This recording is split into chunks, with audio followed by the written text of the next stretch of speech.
नमस्कार, मैं रवीश कुमार। पत्रकार जूलियन असांज आजाद हो गए हैं। पत्रकारिता के इतिहास में यह आजादी मील का पत्थर है। 15 साल से शरणार्थी और कैदी की जिंदगी जीने के बाद असांज आज ब्रिटेन की जेल से रिहा होकर अपने देश ऑस्ट्रेलिया के लिए रवाना हो गए, जहां उनकी दोनों बेटियां इंतजार कर रही थीं। जूलियन असांज और स्टेला असांज 2015 से ही दोस्त थे। 2022 में ब्रिटेन की बेलमार्श जेल में ही दोनों ने शादी की। जेल में रहने के कारण बेटियां पिता के साथ बड़ी नहीं हो पाईं। एक बेटी का जन्म 2017 और दूसरी का 2019 में हुआ। असांज की पत्नी स्टेला असांज ने ट्वीट किया है कि आप सभी के प्रति अपार कृतज्ञता को शब्दों से बयान नहीं किया जा सकता है। आप यानी वो सभी जो वर्षों तक असांज की रिहाई को लेकर एकजुट रहे, संघर्ष करते रहे, दुआएं करते रहे, आपका शुक्रिया, आपका शुक्रिया, आपका शुक्रिया।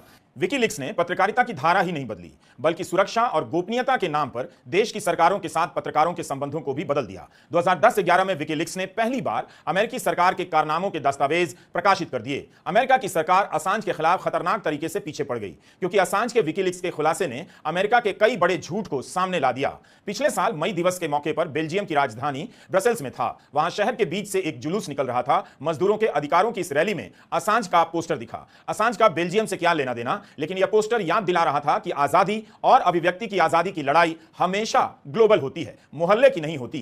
कोई कहीं भी इसके लिए लड़े, उसके साथ रहना चाहिए। कहीं भी किसी का यह अधिकार छीना जाए, उसके लिए आपको बोलना चाहिए। अखबार में रोज छपे या ना छपे, इसका मतलब यह नहीं कि इस दुनिया से वैसे लोग गायब हो चुके हैं जो इन चीजों को महत्व देते हैं। वो जानते हैं कि देश कोई भी हो, दौर किसी का भी हो, आवाज की अपनी कीमत होती है और हर हाल में इसकी रक्षा की जानी चाहिए। तभी असांज की पत्नी स्टेला असांज यू को संबोधित कर रही हैं, उन सभी का शुक्रिया अदा कर रही हैं। उनमें भारत के वो बुद्धिजीवी भी शामिल हैं जिन्हें यहां का गोदी मीडिया देश का दुश्मन और अर्बन नक्सल बताता रहता है। अरुंधति रॉय ने असांज और एडवर्ड स्नोडेन दोनों से मुलाकात की थी, उनकी रिहाई के लिए लिखा भी और आवाज भी उठाई।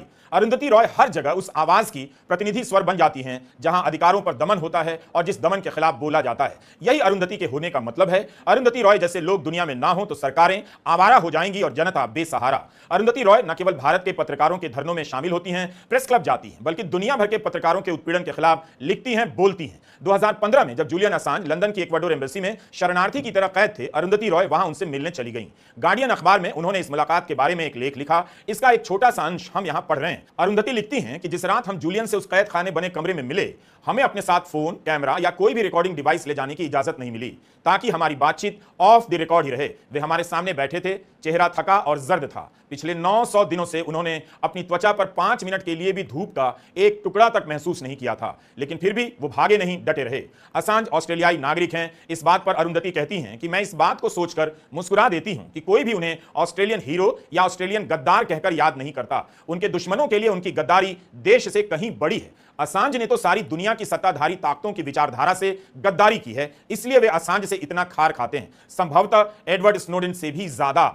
अरुंधति के अलावा एन राम, रोमिला थापर, इंदिरा जयसिंह, गोपाल कृष्ण गांधी और पी साईनाथ जैसे लोगों ने आगे बढ़कर 2019 में असांज की गिरफ्तारी के विरुद्ध स्टेटमेंट जारी किया। उन्होंने कहा कि जब असांज पर सिर्फ गुप्त जानकारियां प्रकाशित करने का आरोप है, उन्हें चुराने का नहीं, तो ऐसे में उन्हें सजा देना आजाद पत्रकारिता के सिद्धांतों के बिल्कुल खिलाफ जाना होगा। वक्तव्य में कहा गया कि विकीलीक्स और जूलियन असांज को क्लासिफाइड मटेरियल सिर्फ प्रकाशित करने के जुर्म में सजा देना ऐसा ही होगा जैसे अमेरिका पेंटागन पेपर्स प्रकाशित करने के लिए न्यूयॉर्क टाइम्स पर मुकदमा चलाए। अगर पत्रकार से उसकी बोलने की आजादी और अपने सोर्स को गुप्त रखने की आजादी छीन ली गई, तो सत्ता के सामने खड़े होकर सच बोलना संभव नहीं रह जाएगा। भारत का संदर्भ देना बहुत जरूरी था। जिस तरह से यहां पत्रकारिता करना जोखिम भरा काम होता जा रहा है, उस संदर्भ में ऐसे लोगों का महत्व समझा जाना चाहिए, बार बार बताया जाना चाहिए जो दूसरों के लिए बोलते हैं। मैं अरुंधति रॉय, पी साईनाथ और गोपाल कृष्ण गांधी जैसे लोगों की बात कर रहा हूं। हर वो शख्स जिसने असांज की रिहाई का ख्वाब देखा, आवाज उठाई, उसके लिए आज का दिन बहुत बड़ा है। 2010-11 में विकीलीक्स ने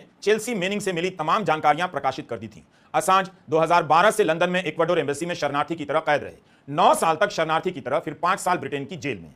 उनकी पत्नी स्टेला असांज वकील के तौर पर इस मुकदमे से जुड़ी थी। असांज ने ब्रिटेन की अदालत के सामने अपनी गलती मान ली। ऐसा करना उनके लिए जरूरी हो गया। अमेरिकी राष्ट्रपति जो बाइडेन के प्रशासन के साथ डील हुई कि वे अपनी गलती माने कि उन्होंने अमेरिकी सैन्य प्रतिष्ठान की गुप्त जानकारियां सार्वजनिक मंच पर लीक की हैं। इस अपराध में उन्हें इतनी ही सजा दी जाएगी जितनी वे पहले ही ब्रिटेन की जेल में काट चुके हैं। इसी के बाद 14 साल बाद पहली बार वास्तव में आजाद होने और अपने परिवार से मिलने का मार्ग खुल सका। असांज ब्रिटेन की जेल में 5 साल से अधिक की सजा काट चुके हैं। अभियोजन पक्ष और सजा देने के पक्ष में नहीं है। ब्रिटेन की जेल में रहते हुए भी हर समय एक तलवार लटकी रहती थी कि कभी भी अमेरिका भेजा जा सकता है या किसी और खतरनाक जेल में डाला जा सकता है।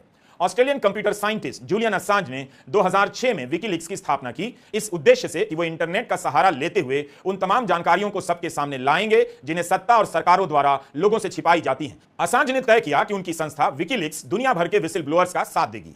2010 में अमेरिकी आर्मी इंटेलिजेंस में एनालिस्ट रही चेल्सी मेनिंग ऐसी ही विसिल ब्लोअर बन गई और उन्होंने अफगानिस्तान और इराक युद्ध से जुड़ी गोपनीय सूचनाएं विकीलीक्स के हवाले कर दी। विकीलीक्स ने इन्हें छाप दिया। इन युद्धों के बारे में अमेरिका ने अपने नागरिकों और दुनिया से जो झूठ बोला उसका पर्दाफाश हो गया। इसमें 2007 का एक खुफिया अमेरिकी युद्ध वीडियो भी था जिसमें अमेरिकी अपाचे हेलीकॉप्टर इराक के लोगों के ऊपर अंधाधुंध गोलियां बरसा रहा था। इस गोलीबारी में दर्जनों इराकी नागरिकों के साथ साथ रॉयटर्स न्यूज एजेंसी के 2 पत्रकार भी मारे गए थे। बस तभी से अमेरिकी सरकार जूलियन असांज के पीछे पड़ गई।